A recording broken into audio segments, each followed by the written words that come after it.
Hello and welcome to It Takes a Village. My name is Tuesdaé Knight and I'm the president and CEO of SAGE, San Antonio for Growth on the East Side. Thank you for being with us today. We are very, very excited to have a discussion with our very own chairman of the board, Robert Melvin. Thank you so much for being here. Thank you all for having me. It's an absolute pleasure.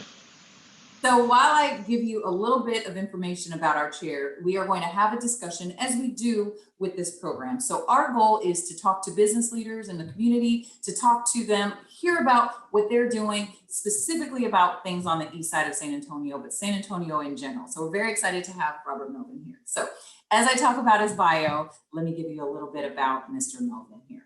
So he is an alum of Xavier University of Louisiana and Michigan State University College of Law.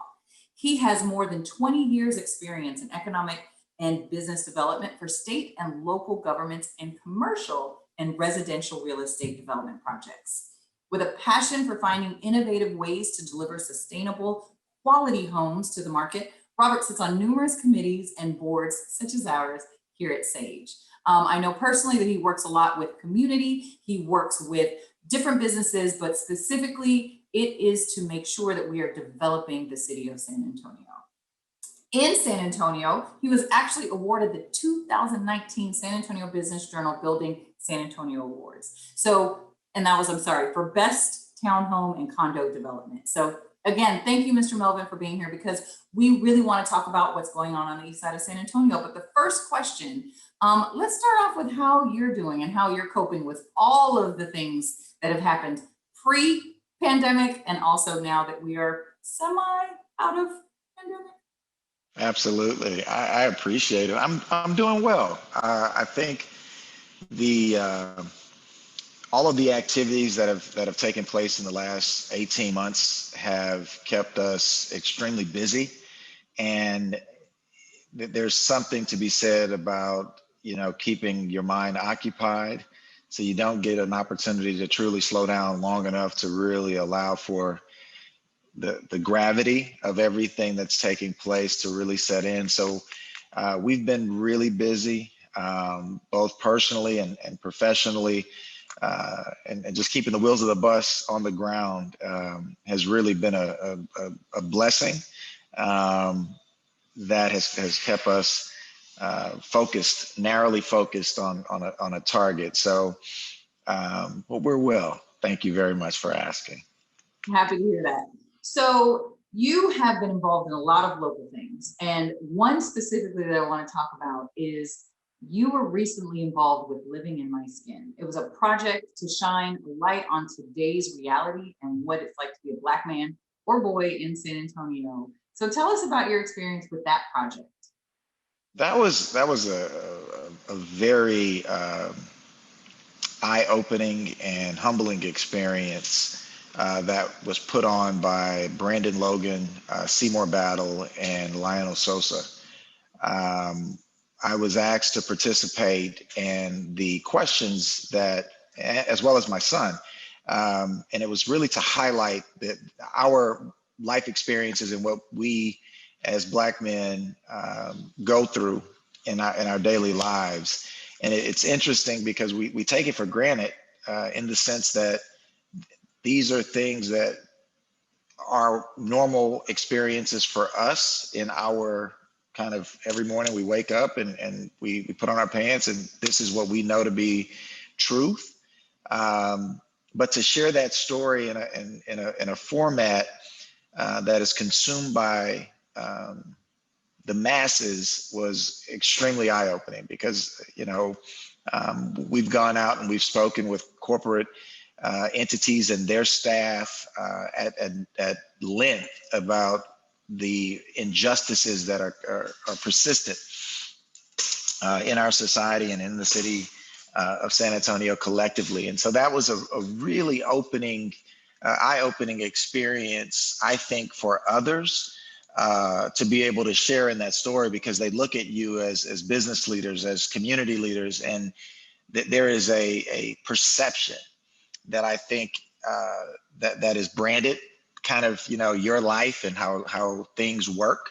And then to hear the other side of that coin was I think a humbling experience for a lot of people, and so it was a very eye-opening for all of us, if to be quite honest. My son participated in the documentary, and it was eye-opening for me because I don't appreciate his experience as his father. We're so narrowly focused, and we're constantly imparting these words of wisdom, and the thing that came about is the talk, right? Like ever since the murder of George Floyd, that became this new reality that mainstream America just, they weren't aware of, the talk. And I had never called it the talk, right? Like it's not, that's not how we refer to it in my household. It's called life. And how you are to function in your day-to-day activities as compared to perhaps your friends or your classmates. And so, now that it's been given an official title, to hear him speak about life as a young Black boy, to be very honest, it gave me hope. It really did, because from his perspective, it's people, and treat people with respect and love, and to hear those words come out of your son's mouth, it really gave me hope that there is an opportunity for a better and brighter future that is not so entangled in a very dark place. So I was humbled by the experience. It was truly, I was fortunate to be able to participate. Well, I know that there was a lot of discussion. You had tons of people that were also in this program with you. And so I know sharing that was probably difficult, but I'm sure even in those discussions, you had to bring up the struggles and challenges that COVID-19 brought, right? It brought some challenges, some Absolutely. spotlights to put on a few issues, only a few. So how did you overcome the struggles and challenges during COVID, and how did that relate to your experience? Well, I think COVID again was a blessing and a curse, right? And I know that sounds weird when we're talking about a global pandemic, but it made us get back to what's most important, right? I think that there was a level of fear and uncertainty that just drowned the collective community, and we had to really just kind of buckle down and really hold our loved ones close, and it gave us that one-on-one time that life takes away from us. My day-to-day routine, my kids' day-to-day routine, my interactions with my wife, just the what I call the grind, right? It came to a screeching halt because you couldn't go anywhere, and the kids couldn't go anywhere. And so you're now focusing on the one thing that is most important, which is family. And it's in that that experience that I think I found, right, the gem. If there is a gem associated with this global pandemic, it was the idea of coming back to the family ethic, the family unit, getting to know the people that you love most in a way that you truly are listening, because you ain't got nowhere to go. So it really does kind of, it brought us back to a place of that reminded me of when I was a kid. Just the simple things, like my son, he could truly, and my daughter, they could truly say, I'm bored. And I had to go, yeah, I know, right? Because there was nothing to do.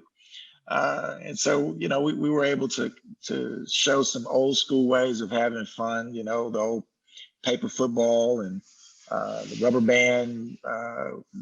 band wars, and playing, pity pat and tonk and spades, and really just things that we grew up with or that we were familiar with as kids that entertained us for hours.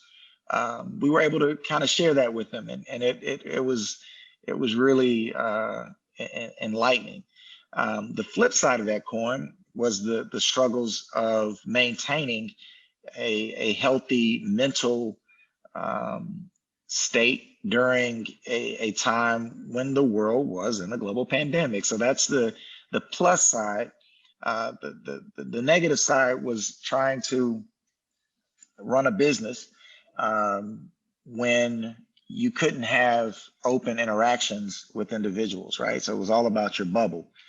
And I'm in the development space, so that means that we were considered an essential service, and so we never stopped, which was again the blessing. The downside is that I'm now having to interact with my subcontractors and individuals at a distance, and so that was a challenge, right? Ensuring that my exposure did not become a liability for my household.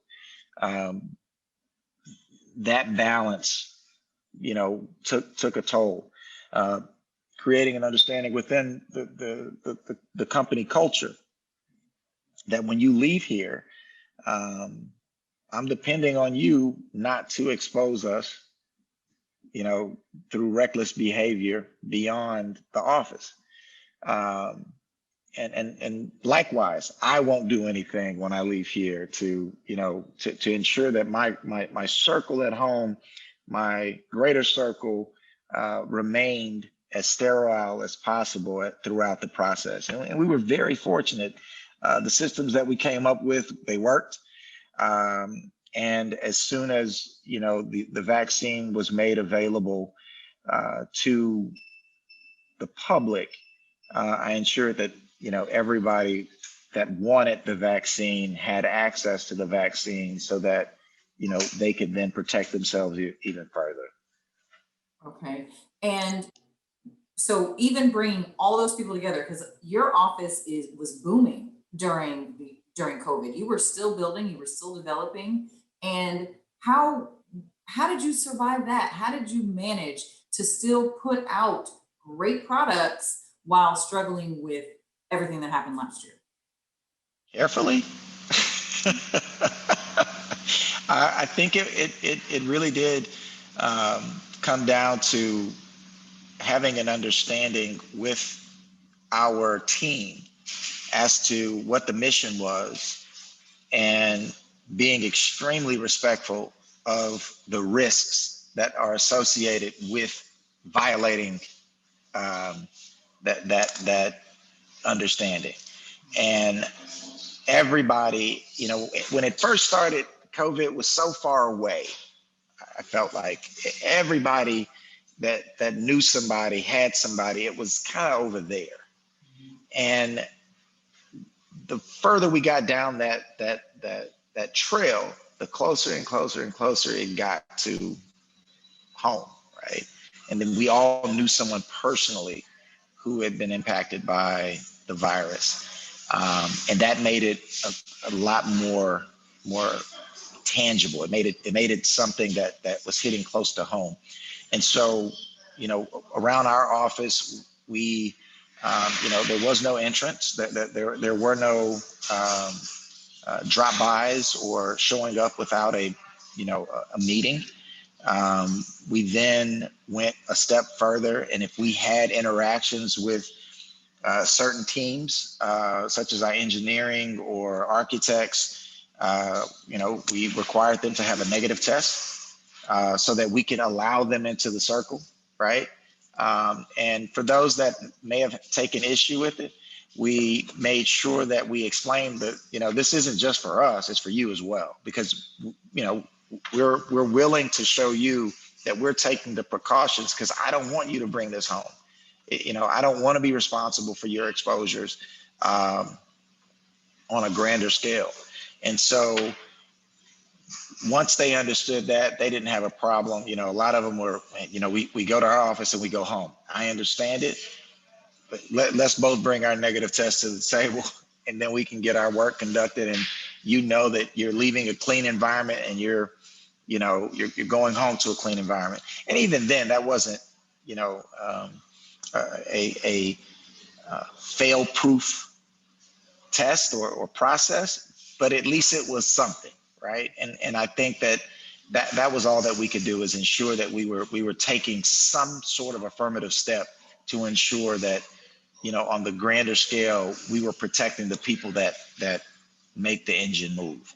Right. And we were very fortunate. Hard. That had to be It hard was. the way people were doing that. But can you tell me a little bit about one of your developments that actually you had to keep fighting through all of this to work on? Certainly. So we have the Legacy Lofts on St. Mary's, which is a townhome community located near the Pearl. We're in our final stages of finish outs. The struggles that we kind of dealt with throughout that process, we had contractors that contracted COVID in a major way, which severely impacted their abilities to perform on site. But we run things differently. My subcontractors are not just a subcontractor, they're people. And so we were legitimately concerned about their safety, welfare, and well-being. And so we wanted to we made sure that we stayed in contact, that what type of individuals did they have contact with prior to ensure that we can notify or do some form of contact tracing to ensure that you are aware that someone that you may have had interaction with did test positive, and that you probably want to take some precautions in that regard. Thankfully, we only had a handful, and when I say a handful, I can only think of 3 positive tests that took place over the past year, or 18 months from March of 2020. I would tell you the biggest issue that we're facing right now is just the exorbitant price increase of all materials. Lumber has increased, 140%. The shortages that are taking place, in plumbing fixtures and drywall. Just the things you don't think about. There's a shortage, and when there's a shortage, there's a hike in the price point. And so, maintaining that balance of product, quality of the product that we produce, while trying to identify and source materials, that is a lingering challenge that we're facing even till today. Yeah. And so one of the things that I did not mention, because again, as our chairman of the board at Sage, which I feel is the most important, is absolutely not. You are the president and CEO of Limitless Creations. How did you come up with that name? So the name, that's a great question. When we were starting in the development space, and so we are an investment group. We invest in various technologies. We invest in various companies. We invest in real estate, but more importantly, we invest in people. And I think that's probably the most important part of anything that we do, is the people that we work with, the people that we choose to engage. And I believe that a name carries a lot of weight. And so when in looking at what defines us, right? What is that, those key characteristics that define who we are and what we do and how we do. I didn't want to be constrained to anything, right? I didn't want to be pigeonholed in any way, you're just a builder, or you're just a developer, or you're focused on tech, or you're focused on, this one aspect of anything. So I was just like, we're unlimited, right? There's nothing that stops us. And the limitless kind of name kept floating and coming back. And it really was my daughter. I think Jasmine we were talking about it. She was just like, Dad, you do a lot. I was like, yeah, I guess I do.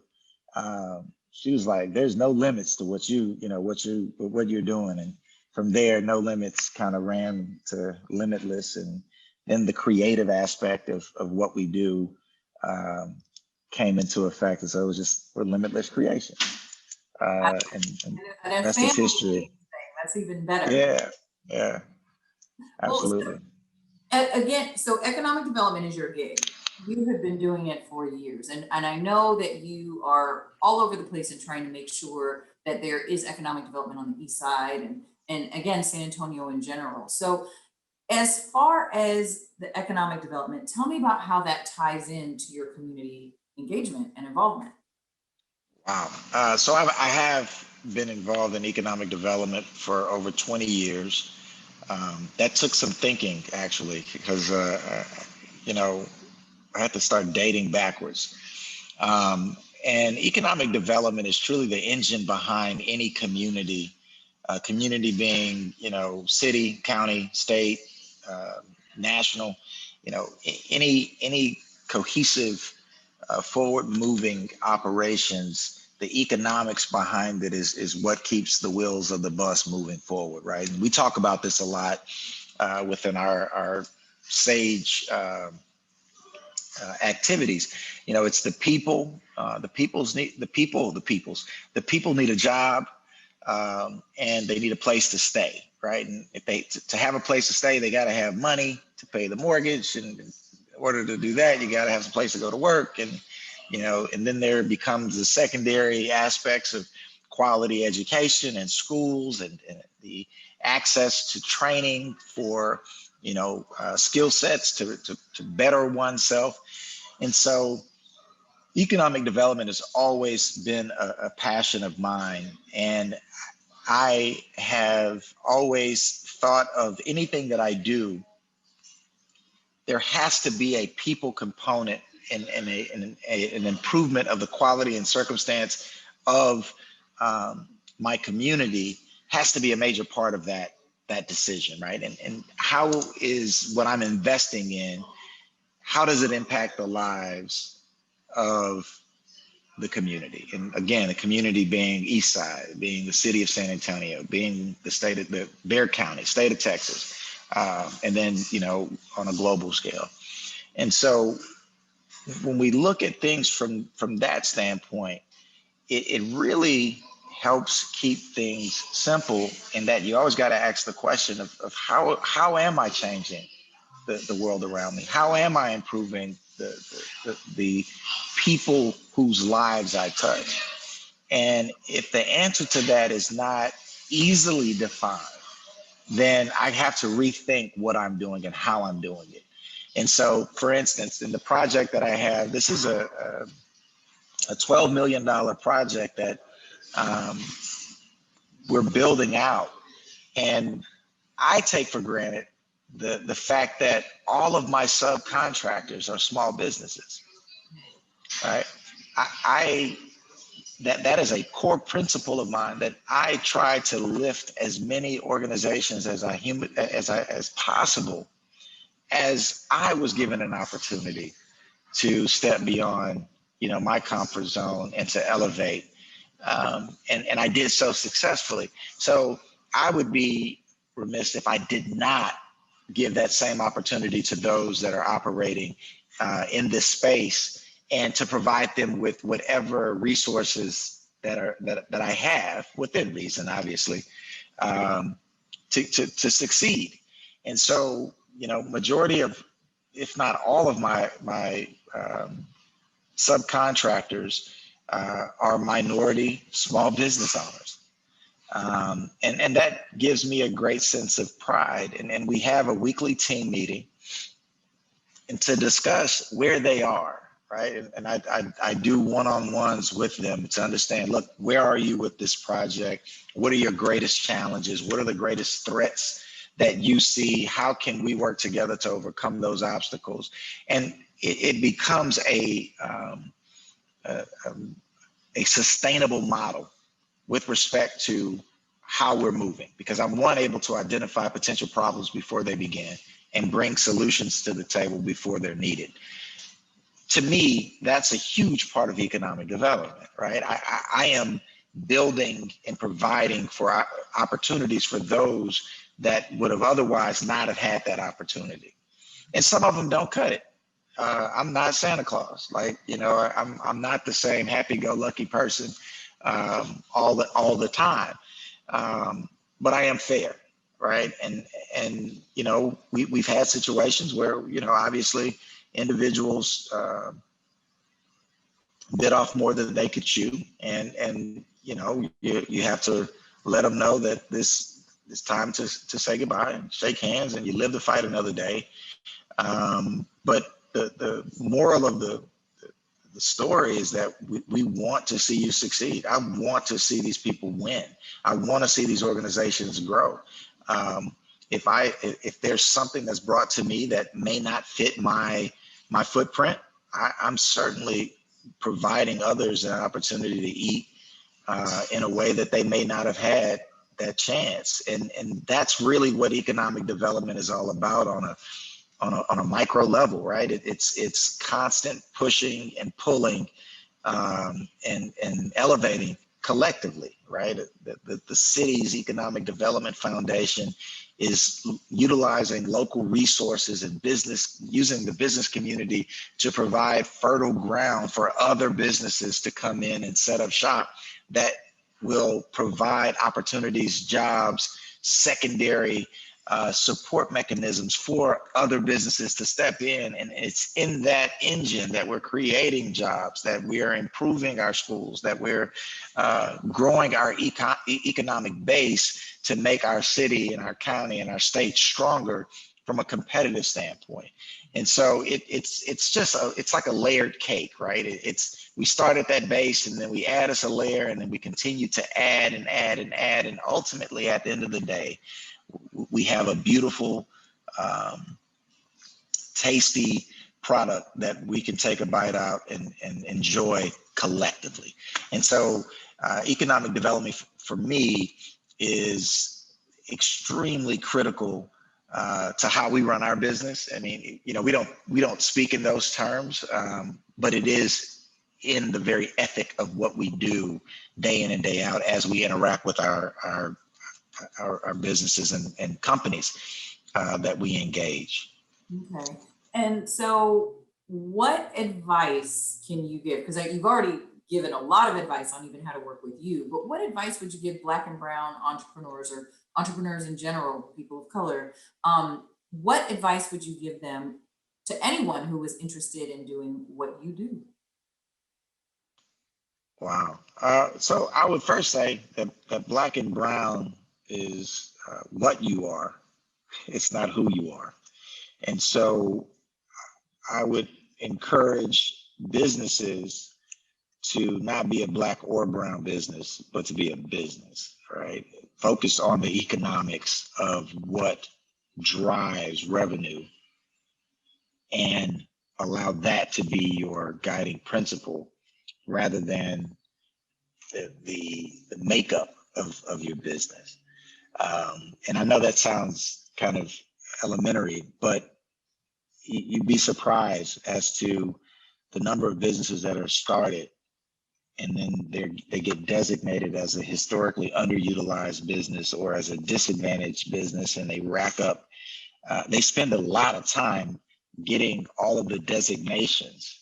Right, I'm a historically underutilized business with the state of Texas. I am a disadvantaged business. I'm a veteran business. I'm a Black female veteran disadvantaged business, and so they have. I mean, I gotta watch my words. Just a tremendous amount of designations. And my first question is, all right, well, what is your business? And that becomes the challenge, right? So the first thing is always working on your business. The second thing is know what it is that you want to be. Who is it that you want to be? Who is your ideal client? Who is your client? And work very diligently at perfecting your craft. being what is the old saying? I am a jack of all trades, but a master of none. Well, then look at that when you know, when your clients look at you, it's like they do everything. But what do they do? So you know, defining who and what you are, focusing on that, and then applying that to who your ideal client would be and how you can, you know, what are you solving? What problem are you solving for the end user?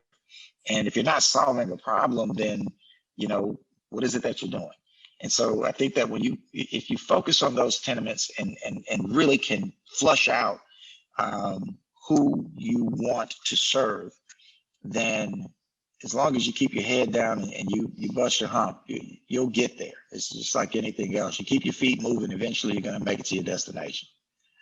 Well, Mr. Melvin, thank you so much for sharing that with us. I think that was great advice. And I think that hopefully the people that are watching this do understand that there are a lot of opportunities, even now in these COVID times, there's a lot of things happening. And so again, thank you so much for being with us as the chairman of SAGE, but also as the president and CEO of Limitless Creations. So Mr. Melvin, thank you for being here.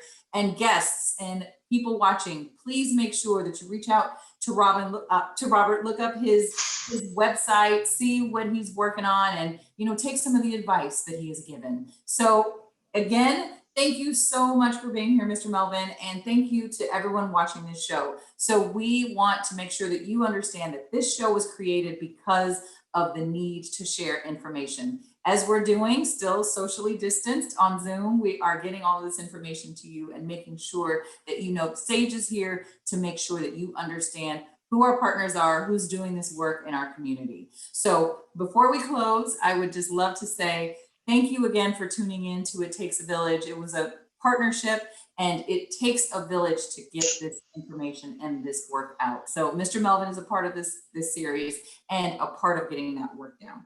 So stay updated and tuned, and visit SAGE's website at sagesa.org to see the other episodes that we have and the ones coming up. So please stay with us, continue to watch, continue to grow, and until the next time, stay safe, stay healthy, and stay Eastside strong. Mr. Melvin, have a wonderful day, and our viewers have a wonderful day as well. Thank you. Thank you.